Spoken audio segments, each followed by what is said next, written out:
but perhaps it will be helpful. Owning the means of production. You depend on material conditions to survive. This is stuff made out of things, like food, clothing, and shelter.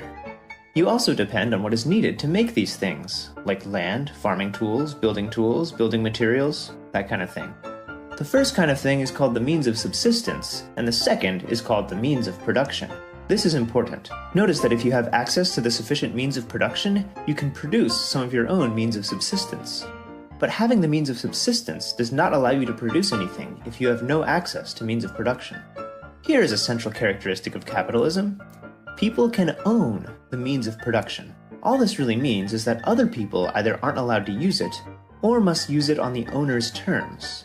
So if you don't own any means of production, you must arrange a deal that is satisfying to someone who does, in order to get your means of subsistence and thus survive.